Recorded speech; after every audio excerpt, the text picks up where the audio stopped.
Hello and welcome to Simple Cryptocurrency Videocast presented by your host Cryptos Chain. And in today's videocast, I've got a special guest who's going to talk about blockchain gaming, and her name is Jessie. She's the co-founder of a number of companies which deal with blockchain gaming. So those of you that follow my channel, you know I do like to cover blockchain gaming content as well, especially games on Engine and hopefully soon on Phantasma Chain as well. But Jessie, welcome to my channel, and please introduce yourself for the guests. Hi, great to see you. As mentioned, my name is Jessie, and I am the CEO of a few games companies. I have started my career doing game developments. I founded a company for the first time in Shanghai in partnership with Epic Games. The studio was called Epic Game China, and later on, the name got changed to Axion Games. And after that first studio in Shanghai, the group went on and established a few more studios, one in Russia, and the latest one was in Thailand in partnership with a major telco company here in Thailand. So I have been in gaming industry for 14, 15 years, more or less. And with blockchain starting to come into the pictures in the tech space in general, gaming, I would say that is probably, one of the most natural things to be adopting blockchain, in the sense that a lot of gamers are already technology literate, right? And they are already used to the concept of digital currency in the form of soft in-game currency and stuff like that. Yeah. So it's really, really natural to them. And a lot of quite a few numbers of a game company has been talking about using crypto and blockchain to be integrated into gaming content for the usage of allowing people to have true ownership of the in-game asset that they purchase, and everything can be registered on a chain, so that if one day the game's gone, the asset is actually not gone. If people are starting to really dig into the business models of gaming, you will notice that the most popular business model this day is freemium models, which mean people download the game for free and they don't have to pay anything just to start playing the game. Yeah. But if they start liking certain item in the game, then they start buying stuff, right? And a lot of times, people spend money on this item, and what if something happened to the game server, or what if the game developer doesn't want to support the game anymore, then what happened to this asset, right? So now if we bring blockchain into the picture, all this digital asset now can be registered on a chain, and later on it become a collectible item, or it can become something, if people give its value, then it retains its value for the owners. So that's kind of been the most popular aspect that people has been talking about into adopting blockchain technology in the gaming space. Yeah. But the biggest issue with that, though, the transaction on the blockchain is still relatively slow, regardless of whatever blockchain infrastructure that you'll be using. One of the fastest of them, like Stellar, which take only a few seconds to process a transaction, which is a lot faster than Ethereum or Bitcoin. But even that is still slow for gamers, because a lot of time when people play game, it's all about instant gratification. It's all about smoothness, right? Yeah, that's true. Especially when we're talking about mass adoption as well, and a lot of game, like tens of thousands of gamers. Yeah. So in that regard, whoever they want to adopt blockchain to be used for giving real ownership of the digital item for gamers, will have to, I guess, wait for the technology to mature a little bit, or creating your own proprietary technology, blockchain infrastructure that will be able to process all these little microtransactions super fast. Yeah. But for me, I was not really looking into that aspect of utilizing blockchain in gaming space. In fact, what I've been trying to do is more like, we're trying to link real value of the time that people actually spend in the game. Yeah. And when they do something in the game, they should somehow benefit from the time wasted, per se, for the lack of better word. So the way I'm approaching this is I'm trying to combine the three major industry in the world together, which is gaming, advertising, and retail. Wow. Okay. Sounds good. Sounds good. Just one question on the non-fungible tokens part. So, okay, like you were saying, people can own their digital assets, but what really happens if, say, for example, at the moment, not all games are 100% decentralized, right? So the assets, the in-game assets may be decentralized and you may be able to tokenize them. But what happens if, for example, the server goes down and the server is controlled by the game developers and by a centralized company, and there's no access to the web page, but the gamers still own their tokenized assets, but then there's no way to ever get that game back, right? So those tokenized assets are kind of useless at this stage because nobody can really use them for anything. They can't play the game anymore. What countermeasure do you have against that?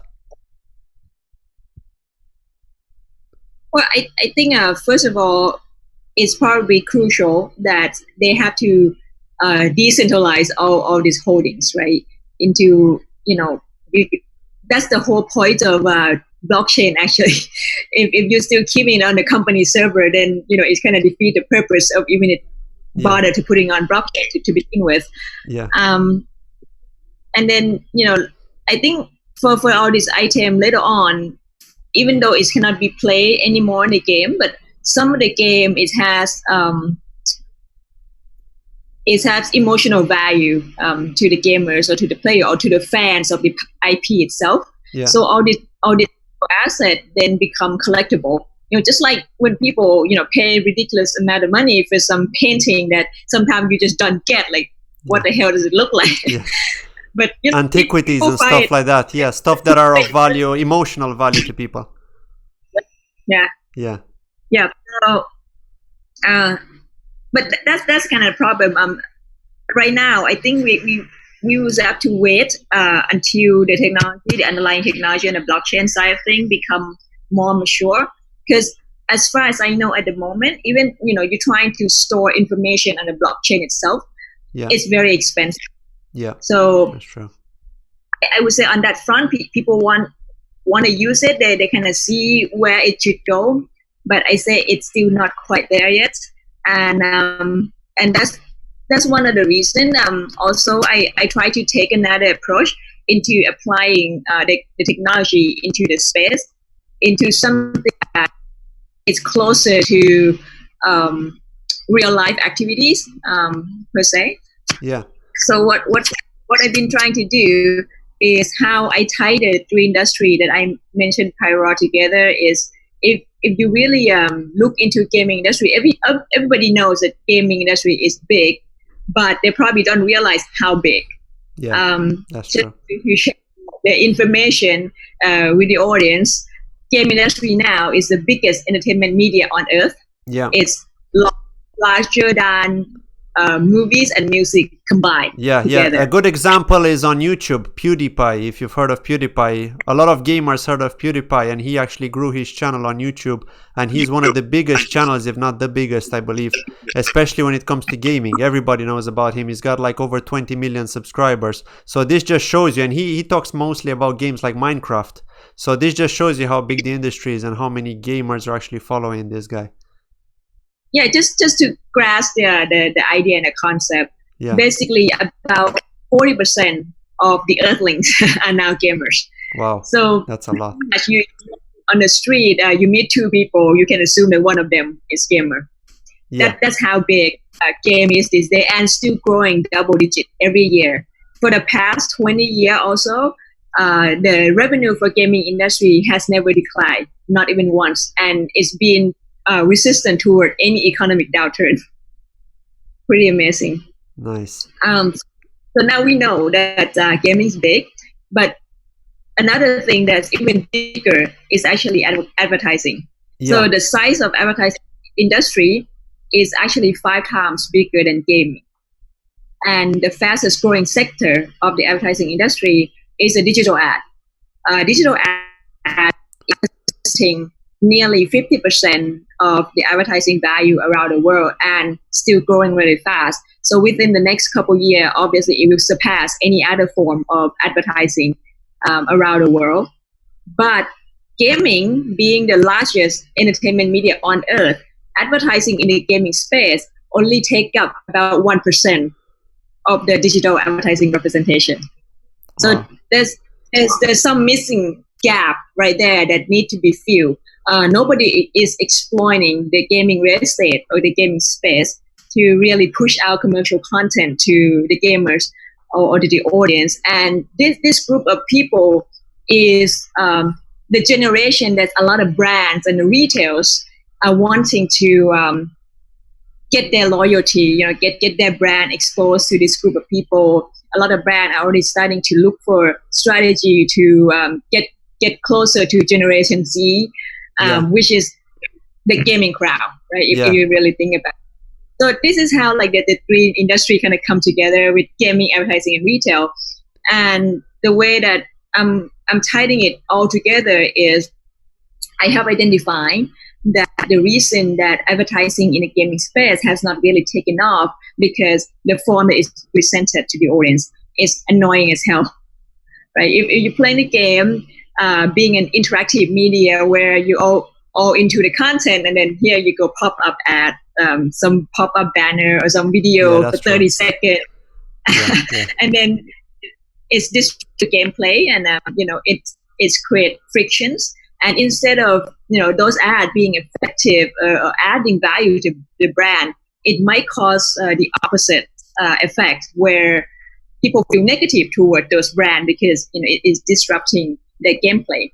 And that's why the advertising in the gaming space has not really been taking off as fast as it should have. So what I have built as a solution to address and solve that issue is a technology, what I call them pod play technology.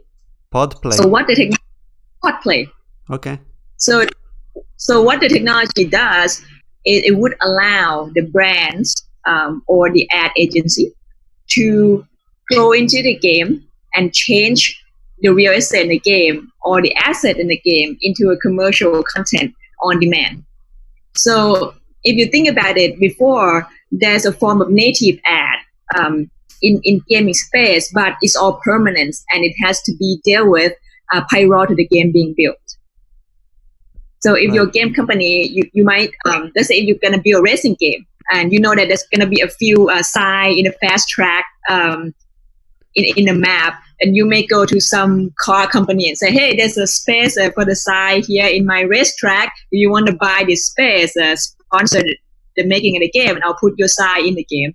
So all of this has been done in a pretty slow, manual type of practice, and it's not flexible. And it's also a big risk to the brand because the brand has to, pay the money up front.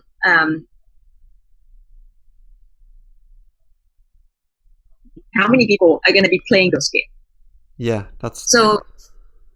Yeah, so the technology that I have built would allow the brand now to go into the game that has integrated with this engine to change the content of the game into whatever they want to change to, pretty much on a real-time basis. So do you actually have any games which are released at the moment to the public? We are testing the game that has been integrated with this technology in Thailand right now as our first market. Yeah. We're looking into finishing this alpha test stage by October, and we're gonna start pushing it out on a commercial scale. Right. So, and after the first game has been rolled out, we will be integrating the technology into the rest of the game in our portfolio. Right. Like I mentioned, I own a few game companies, so it's no brainer that I will be putting this technology in my own game. So we have about 6 to 8 products that are about to be rolled out next year. One of which is called Rising Fire, which is a large-scale PC RPG shooter. Okay. That has been licensed by Tencent. Pretty much the biggest game publishing on earth. So Tencent bought the right to the game for the Chinese market. Yeah. Which is taking turn with the US to be number 1 and number 2 biggest game market in the world. Yeah. So they're competing. So Tencent bought the right of that game, and they are about to push the game into a commercial phase, either later in Q4 or Q1 next year. So that's going to have tokenized assets, right, on the blockchain? So the token, the way that is being played here is Hot Token, which is the name of the token of my company that I have built and designed. So Hot Token will be used as an access granting key to access all this service that the platform and the engine and the technology would provide. So, and anything in this ecosystem for all the participants that either they participate in the game or they are retail brands or ad agency that want to utilize the game real estate to advertise their stuff. Yeah. And it's also the technology also allow the brand to actually put actual promotional coupon into the game where the player can use the token to unlock and pick up and take that coupon and then redeem for goods and services, literally at online or offline shop, at the corner of the street, whatever. So for premium services within the game, really, right? Yep. Okay, that sounds good. And what about the actual game itself? Is it going to be decentralized, or are you planning to release this for consoles? The most of my game in the portfolio right now are PC and mobile game. Right. We have one console project that's in the early stage of making. But right now, what's about ready to be rolled out? PC and mobile, and some of them are also cross-platform. Right. So they're hybrid basically. They're not 100% decentralized. You're going to have the non-fungible tokens, the assets, which are tokenizable within the game, but then you do have to access a web page to be able to play the game and register, right? Well, or you can download it for the client from the store, or to go to the web page and download it. Okay, sounds good. No, because there's one project I follow which is called Phantasma Chain. I'm not sure if you heard about them. They're on the Neo blockchain at the moment as a token. So they're building their own blockchain. They've already started. They're really close to launching mainnet, and they're going to create a marketplace in which gamers, for example, from other blockchains will be able to deploy their dApps onto this marketplace, and any kind of games that you have could actually be stored in files. So then even if the game developers no longer develop that game, that's okay, because that's stored in a file storage. It's a decentralized solution. So you as the gamer are not worried that you're not going to be able to play it anymore, right? It may not have updates, but at least you'll still be able to play the game. So that's like a real decentralized solution. So this is the thing that I'm trying to get to, like we were speaking at the beginning, about the worry that if they disappear, what do you do?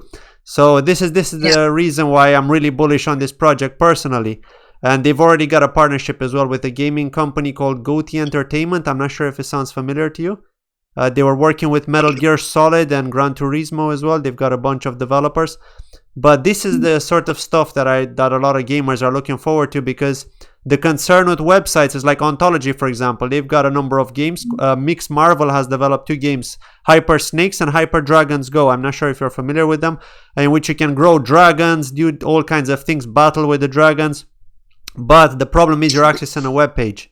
Okay, so you're not really, you can deposit, you can log in with your wallet and you can deposit Ontology coins on there and you can do things, or Ontology gas, but it's not 100% decentralized because the company can disappear at any moment. So I think this is the biggest concern with blockchain gaming at the moment, is like it's not really in control of the players. It's not decentralized, right? It's still a central entity controlling it. But I think that starting off with, like you're saying, with tokenizable assets, non-fungible is a beginning, right? It's a start. Yeah, I agree, and I'm sure within the next 1 or 2 years, we're gonna start seeing a much clearer pictures of where this thing's gonna take directions. But I think the biggest part is also the user understanding and the adoptions of cryptocurrency or the blockchain itself. Exactly. Because a lot of gamer, even though they play game and stuff like that, they're not like super tech savvy. And even right now, the word blockchain, scares some people. I agree. I actually asked a gamer on a live stream not too long ago if they ever heard of this solution, which is a game on Engine. And I was like, did you ever hear of blockchain gaming? And he said, no, I'm a gamer, but I've never heard of blockchain gaming. What's that? And then he started searching for it. He was like, oh, that looks interesting. Okay, so what can you do? And then he was looking in the about section and checking out information. So it just shows you that a lot of gamers don't know what it's all about, right? And they need to Google it to learn more about it. That was kind of why I took the approach that I took, by trying to introduce it in a subtle manner into something that they're familiar with. Just the concept of, hey, here's some coin, you use it to purchase something from the game, but that's something also apply and have a real world benefit. Right? I'm trying to use the gaming to educate people and starting to get them familiar with blockchain and crypto. And my vision is wanting our coin and to become basically an everyday sort of crypto thing that the gamer are familiar with. Yeah. And what's it like in Thailand in terms of cryptocurrency and blockchain gaming and things like that? How do you think the people find it? I mean, do you see that a lot of people have interest in Thailand, or? As far as cryptocurrency and blockchain go, it's quite sad. A lot of Thai people are actually holding some form of cryptocurrency as an investment vehicle, or for some speculative purpose. Yeah. Not many gamers are familiar with it, especially kids. A lot of children still find blockchain and cryptocurrency a foreign topic. Yeah. And they are basically confused between Bitcoin and blockchain. Like, what's the difference? Like, they don't even know, but they hear all these buzzwords. Yeah. But I think things are gonna get a lot clearer, especially because it's kind of being driven from top down, because the Thai government is now coming out and had just launched a very clear rule and regulations of how to navigate cryptocurrency and the blockchain space in the country, with ICO that they have government agency to appoint company or agent to be basically the scanner, for blockchain project, and to verify whether which project is legit, which one is a scam. That's true. Whatnot. Cracking down on things getting clear, getting clean. So that's a very good sign that the Thai government was taking a very proactive role into trying to make this thing something that people can benefit from, and startup can benefit from. Not just shutting it down just because they feel like cryptocurrency might be a threat to national currency. Yeah. And it probably will be at some point in the future, or maybe they will just be in sync. But anything is possible, you know how it is. And also universities, isn't it? I mean, a lot of universities are now starting to teach people, their students, especially in computer science, about the blockchain technology and what it's all about. It's kind of it's become a topic now as well, a part of it being a standalone course that you can do on blockchain and education on that aspect, but they're also integrating into the computer science course. So that's very important as well, I think, for the future generations. So yeah, I think we're still in the early days, definitely. Yeah. It's still in the infancy stage, pretty much. Yeah. We're going to see some really, really interesting stuff 5 years going forward, I think. Yeah. And now another question I got to ask you is, which is your favorite cryptocurrency and why, apart from Bitcoin? Oh my God. Can I say mine? I like hot token, but another crypto that I like would probably be Stellar Lumen. Stellar Lumens, because you're actually going to develop on that, right? So you've done a lot of research on it, and you like the way they're working. Okay, and with IBM as well as a partner, that's quite important. Nice. Well, it's all about, like I stated earlier, that I try to build something that become an everyday crypto, is something that an everyday use, and within the gaming space, if you look at it, there's a lot of microtransaction involved. Yeah. And we would need an blockchain infrastructure that can very quickly support all those little transactions. Phantasma chain. Gamer are not patient. Yeah. Totally. Cool. Well, thank you very much, Jessie. I really appreciate it. But now I want to ask you one final question, which I ask all of the people I interview. What is it that you truly desire? Oh God, can I just say Lucifer? I don't know. It's a very tough question. I'm sort of brain scatters a lot of times. One thing I want this one, and another minute I want that. So, but if something I really want to leave my legacy behind, make it meaningful for the next generations. What I'm trying to do, I'm trying to be one of a person that's influenced the technological landscape in Thailand in a positive way. The effort that I have been doing on the gaming front started in Thailand a couple years ago in trying to establish game development studio here, and now it has grown into the largest game studio in Thailand now, and the only studio in Thailand capable of producing AAA content for the gaming space. Yeah, and that could be a good start in turning my country into